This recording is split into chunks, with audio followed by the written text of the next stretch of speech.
Hi everybody, it's Em. Welcome back, or if you're new here, welcome. I hope you stick around for a while. This video is going to recap everything I read in February. Crowley is here wreaking havoc already. I keep trying to film this and he's causing me all kinds of grief, so you may see him causing his usual chaos. Anyway, first book I read in February, Keep Sharp by Dr. Sanjay Gupta, which is a book I had started in January and then got distracted by other books and finally finished in February. This book is about keeping sharp, keeping like mentally sharp as you age, and it focuses on kind of trying to circumvent dementia or Alzheimer's. We're not sure that that's possible, but there are definitely things you can do that seem to help because you can actually get dementia or Alzheimer's and never show any symptoms, as it turns out, which is something I didn't know. Anyway, the book starts out with a lot of really interesting up-to-date science.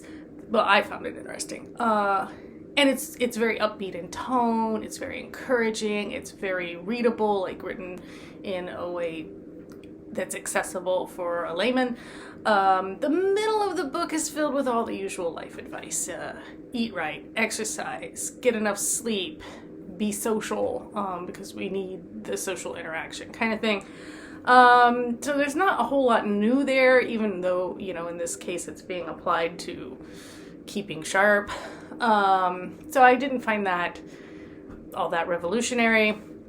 And then the end of the book has kind of a program for starting to implement the advice. I think it was like a 12-day program, if I'm remembering right, of how to like build up the habits that will help keep you sharp. There's also a whole back part of the book about what to do if you or a loved one has a diagnosis.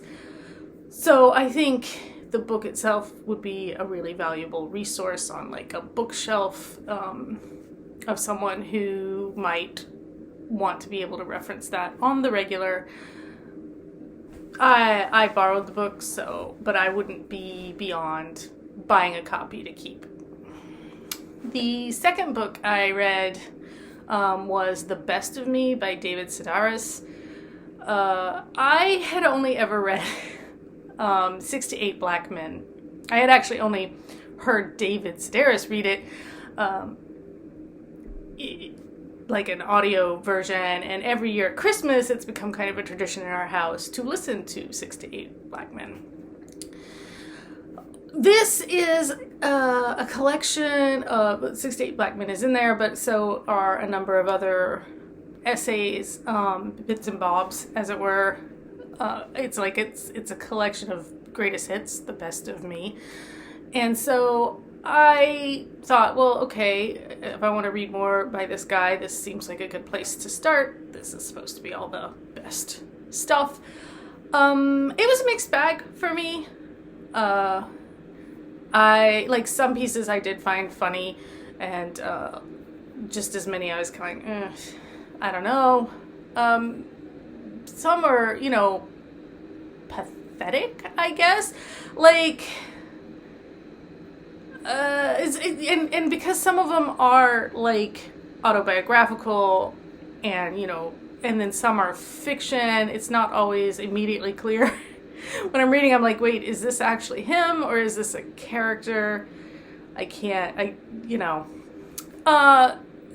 thing about Sedaris is like, he seems to be really aware of his foibles, of his quirks, but he seems almost proud to be unlikable in a lot of instances, which I think makes him a little bit more unlikable, because it's almost like somebody who knows they're arrogant. And then you're like, well, if you know you're a terrible person, why are you proud of it? Why aren't you fixing it? And why are you terrible? If you know you're terrible, why are you terrible? But like, yeah, I don't know. The best pieces were about him and his siblings. I don't have any siblings. I'm an only child, so maybe that allowed me to kind of live vicariously a little bit and be like, oh, this is so interesting to, you know, be in this big family and have these relationships. Yeah, because he does talk about the death of his mother and things, and dealing with an aging father, and I'm like, that's something that I will do largely alone. I mean, I have a spouse who will help me, but I think it's interesting to see the dynamic created amongst siblings when trying to deal, like you're all in the same boat and you're trying to figure out whose turn it is to row, as it were. So I did find that kind of interesting. Yeah, so it was, like I said, a mixed bag. Would I read more by him? Probably. I mean, I'd probably try some other stuff. I don't care for his kind of casual animal cruelty, which he seems to think is funny. There were some things that I just had to kind of skip because of that. That's not something that works for me as an animal lover and somebody who's really empathetic towards animals. So, yeah. But overall, I gave it 3 stars, like, you know, dead middle of the road kind of stuff. Oh, Keep Sharp, I gave 3.8 stars too, by the way. Again, I'm a little bit different with my nonfiction than my fiction. And then I guess the David Sedaris is like a mix. I have it listed as nonfiction because that's where it was shelved. But certainly some of the pieces were fiction. The next book I read was Lady Jane Must Die by Dawn Dosa. This is an indie published book, a self-published book. I talked about it in the indie books video I made a couple weeks ago, I guess. It was okay. It needed, I think, some more editing and proofreading.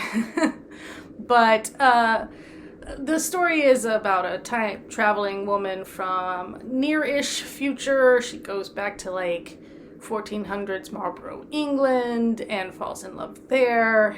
And she's kind of traveling between the two times, and the modern time period is a mess, and her bosses want to use her time travel for nefarious purposes like defense and stuff, and meanwhile she's trying to save the Marlborough from the Black Plague. You know, it's definitely, as a core story, it's definitely, you know, a good one. It just, I think, needed a little bit of cleaning up. So, I mean, you know, I would say read it and make your own determination there. Then I read The Beautiful by Renee Ahdieh. I don't know if that's how it's pronounced. So this book is YA, dark, paranormal, kind of historical. It's about a girl named Marceline, she goes by Celine, who leaves Paris after murdering a guy who tries to rape her, and goes to New Orleans to the Ursuline convent, because this is in like the 1780s, and that's, you know, that was not uncommon. These women would come from the continent to the Ursulines, and it would be a safe place to stay while they searched for husbands, because the men of New Orleans, it was felt, needed wives to keep them from being wild, basically. So Celine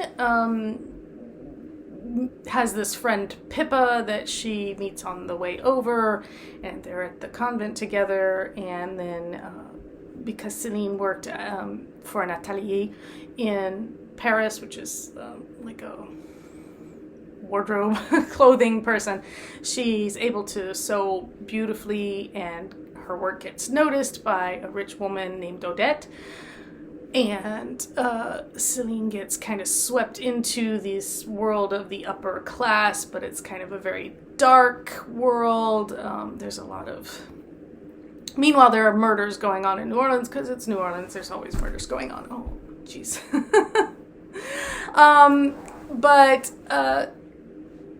Yeah, so it started out really strong, but once Celine meets the male protagonist, Bastien, Sebastian's Saint-Germain. Her thoughts become so monotonous because she fixates on Bastien. She's thinking about him all the time. And she goes between, oh, I'm such a terrible person. I'm hungry for power and I'm a murderess. And, oh, you know, Bastien, like, I hate him, but I'm so drawn to him, you know. And it's just, it gets very, very monotonous at that point. It's also just, like, it's clear, like, that there's like some vampire chronicles going on here. Like, the name of the group of people that Bastien is kind of the leader of is called the Cour des Lions, which, if you think of Lestat's surname, which is Lioncourt, and you're just like, now it's like, really? Like, you couldn't be anymore. There's some like very Phantom of the Opera, underworld, Twilight stuff going on. There's some really bizarre, like, most of it's from Celine's point of view, but you'll get a random Bastien chapter, and then you'll get it's interspersed with these chapters from an unnamed, the murderer, I guess, like being like, and it's weird because, like, the Celine and Bastien stuff is past tense, but the murderer is present tense, and it's like, that doesn't even make sense. Did it happen before? Is it happening now? I mean, like, it was not, to me, well edited in that way. There's a lot of repetitive actions that are noticeable as you read. Everybody cants their heads, which I assume means they're tilting their heads. They inhale, like, through their noses or whatever.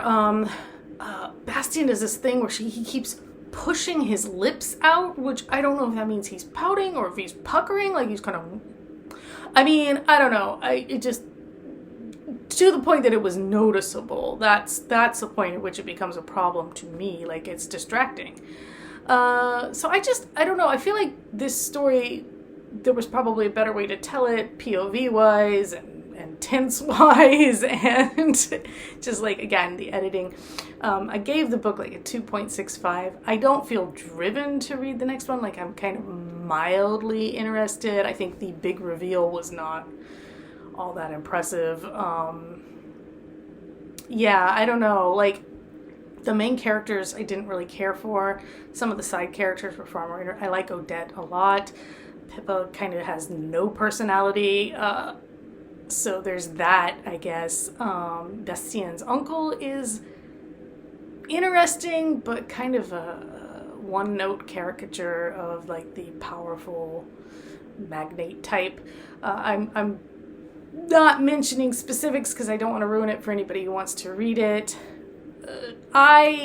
Being from Southern Louisiana, I love New Orleans stories, especially the historical ones. My family went to New Orleans in the mid 1700s, so we've been there a long time. I have roots. I feel invested in that space. So when I read stuff like this, you know, I want to be there. It makes me miss New Orleans. I love the city. I love the food. But there's just something about it. And I do think in that way, this book is very successful in just giving you the sense of New Orleans. But yeah, and maybe it's just a little too YA for me. Maybe I'm asking too much from a YA, like, dark romance. I think it's a romance. I mean, I don't know. It definitely has romantic elements that are meant to do something. And there are a couple of moments of tension that I did feel, but being in Celine's head was so just repetitive and monotonous after a while. You really start to dislike her. And, you know, I kind of want to like the main character, especially if I'm going to be living in her brain for any length of time. After that, I read something very similar in tone. I read The Keeper of Night by Kylie Lee Baker. This one is set in late 1800s. Well, it starts in London and then moves to Japan pretty quickly. It's about this character named Ren Aryan, Although in London, as a shaming tactic, people call her Ren, W-R-E-N. She is half Shinigami, which is a Japanese version of a Grim Reaper type character, and half Reaper, which, you know, is kind of more the British. It gave me very Black Butler vibes. If you know Grell and Will and those characters from that manga and anime, you're kind of in the right ballpark.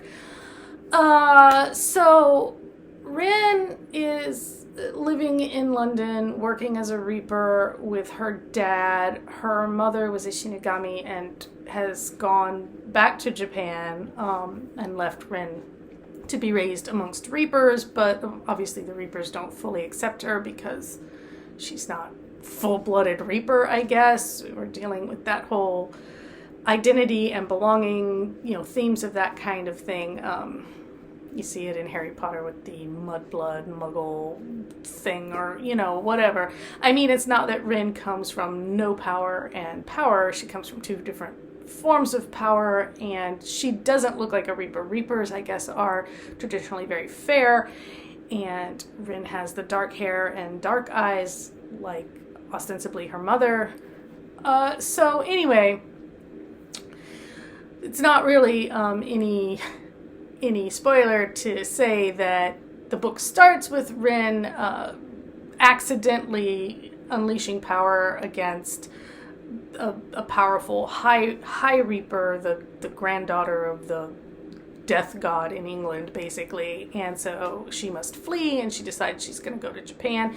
Her half-brother Nevin insists on coming with her, and so they travel to Japan, where Rin is looking to become fully accepted as a Shinigami, since she's decided that's how she identifies. But in Japan, she's dealing with the same thing, where they still see her as foreign, and they still don't fully accept her, and it's very frustrating for her, which I think this book nails the themes of not belonging anywhere and wanting desperately to belong and have a solid identity rather than one foot in two different worlds. I think it handles that very, very well. So it was better written than the Beautiful, I think, and better edited for sure than the Beautiful. The world building is also, I think, a little more solid. A lot of it's taken from existing myth, but I still had some questions. Like, there's this whole thing where the Reapers at a certain time of day have to go home, and, you know, or whatever. And I'm like, well, what happens to people who die during the day? Or, like, what happens to people who die not at home in their beds? Because Rin and Nevin, they go out and they collect souls, you know, from houses or whatever, you know, and I'm just like, it doesn't quite answer all my questions. I'm like, well, people don't just die at night at home. Like, maybe that's a low-level Reaper thing, and then the higher Reapers do the heavier work. I don't know. Anyway, the book has a lot of horror elements. There's some unnecessary animal death that I didn't appreciate early on.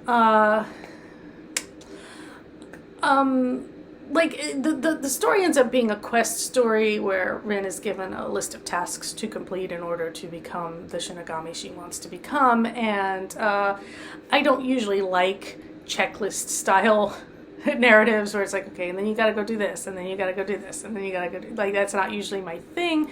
This wasn't terrible, though. I mean, I didn't, as a protagonist, Rin isn't hugely likable in my mind. I think she's meant to be defensive, which I can understand, and hard and cold, because that's what Reapers are supposed to be. And she's angry, which, again, I can understand, but I feel like the way her story is told, and it's told in the first person, but I just didn't feel like it garnered a lot of sympathy. Like, even though I understood all of her frustrations, and even though I think the themes were well represented, Rin herself is not super likable, and that made it a little bit hard for me to...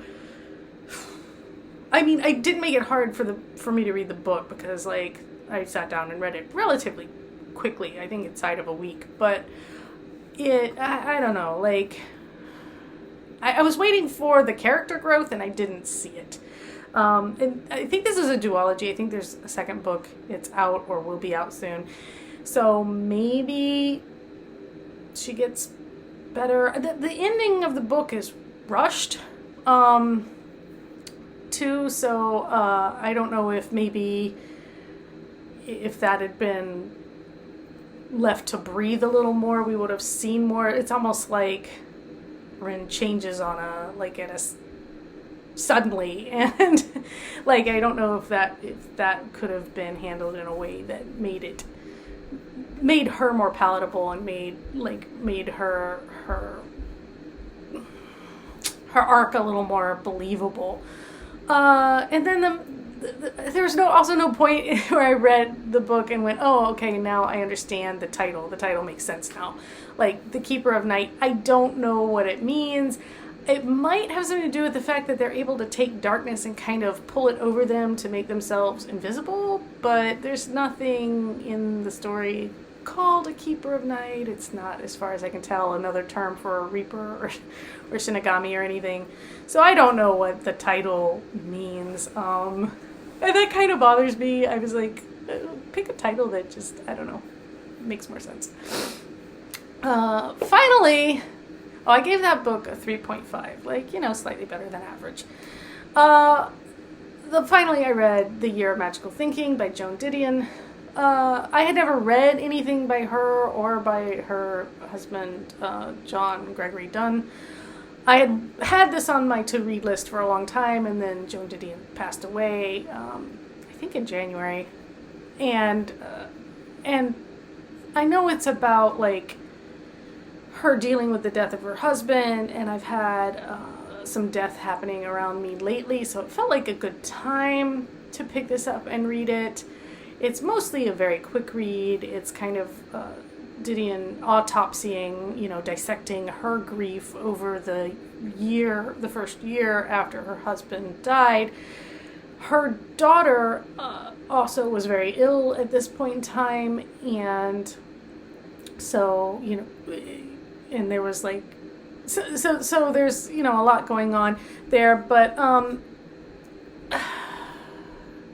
and the book came out in 2005. It was written mostly in 2004. It came out in 2005, and then Joan Didion's daughter did die in 2005, but we don't see that in this book. That's not explored here because it hadn't happened yet. It was, again, very readable. It kind of goes off in the weeds a bit, but that's expected. I think it accurately portrays kind of the racing, almost like, thoughts of somebody who's dealing with grief and trying to make sense of things, process. But there's a lot of privilege here, a lot. Like, Didion, takes for granted her ability to mourn the way she does, because she doesn't have to immediately go back to work. She has the ability to fly across the country and be with her daughter while her daughter is sick in the hospital. And there's no concerns about the cost of any of this, the costs of funerals and things. Like, you don't see any of that. Oh, we'll just take a private plane, my friend's private plane here, or an emergency helicopter over here. Like, the feelings are valid and they do resonate to an extent, but the circumstances around the deaths and the illnesses in this book are just so far beyond what an average person, like, you just don't, if you're worried about the bills and you still have to be working to pay the bills, you don't have the room to breathe and grieve the way Didion does in this. Like, you don't have time necessarily to explore the crushing feeling grieving, and the full depth of mourning. I gave it a 4.0. I found it very interesting, a quick read, like I said, and like I said, the feelings do resonate, but it's more like there's leisure for her to grieve, and not everybody has that leisure. There's a really good book. I actually helped edit it. It came out 2-3 years ago. Definitely more. It came out pre-pandemic, so more than 2 years ago, I guess now, at least. It's called You Are Not Alone by Debbie Augenthaler. If you are looking for something maybe a little bit more down to earth in terms of the grieving process and how that goes, then I do recommend that book. Debbie lost her husband Jim suddenly to a cardiac event similar to Didion, but she just feels a little more relatable in dealing with it because she was still working and having to do a lot of, stuff. So anyway, those are the books I read in February.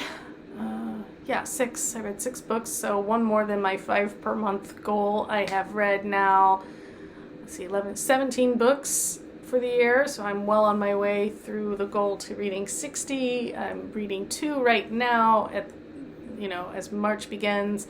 I'm reading Anne Perry and the Murder of the Century, and I'm reading You Should See Me in a Crown. Those are 2 very different books, and nonfiction, true crime, and YA,